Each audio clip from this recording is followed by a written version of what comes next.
Hey everybody, today we're starting Unit 7 on quadratics. So we're going to start off with key features of quadratics and standard form. Go ahead and turn your notebooks to page 29, where we're going to start key features of quadratic functions. And we're going to start off with some vocabulary. So we're going to have the word parabola. Again, that word is parabola. And that is the graph of a quadratic function. Remember, a quadratic function is when the highest exponent is 2. So this means that everything we're learning about in this unit applies to those functions where the highest exponent is 2. The next vocabulary word is axis of symmetry. Again, that word or that vocab is axis of symmetry. Remember, an axis is a line, and symmetry is when two sides are equal. They're congruent. So an axis of symmetry is a line that separates something into two equal halves. So an axis of symmetry divides the parabola into two equal halves. And this will always be written as x equals a number. So if it ever asks you for an equation for the axis of symmetry, that means you're going to be looking for x equals whatever number. So in this example, the axis of symmetry is going to split it in half. So I want to see how can I split this into two equal halves. So if I wanted to split this parabola into two equal halves, I would draw a line right here, and the equation for the axis of symmetry would be is x equals -2. Let's move to the next vocab word. The vertex is going to be one specific point on a parabola. It is going to be the maximum, which is the highest possible point, or it will be the minimum, which will be the lowest possible point on a parabola.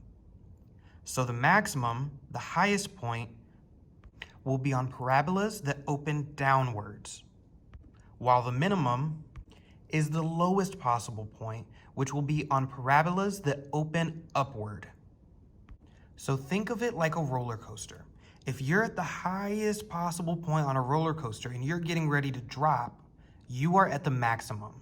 Whereas if you're going down and you're at the lowest possible point, about to go up, that means you're at the minimum.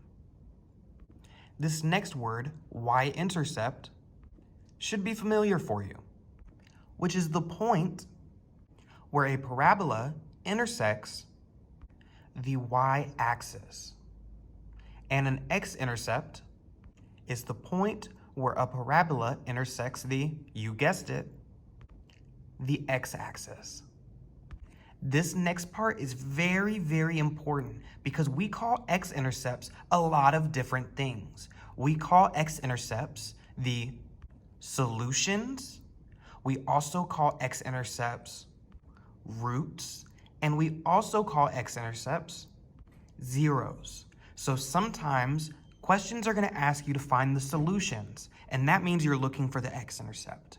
Sometimes they'll ask you for roots. That also means you're looking for the x-intercept. And sometimes they'll ask you for zeros, and that also means that you're looking for the x-intercept.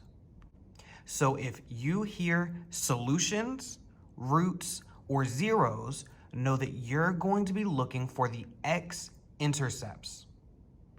We will also be asked to find the domain and the range of quadratic functions.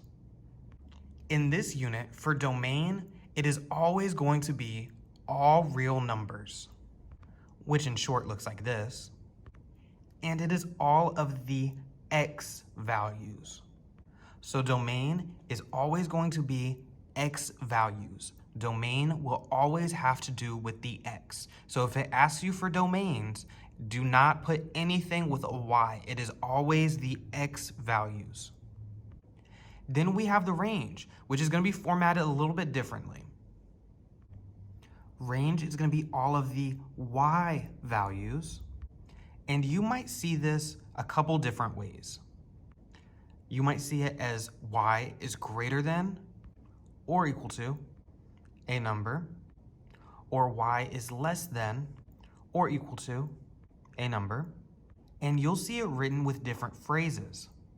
So for this top example, y is greater than or equal to a number, we would see that said as the range is all real numbers greater than or equal to a number, and you would see y is less than or equal to a number written as all real numbers less than or equal to a number.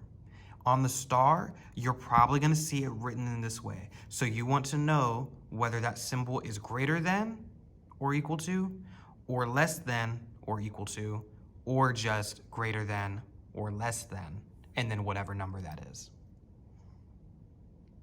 Go ahead and turn the page, and we're going to start applying some of these skills.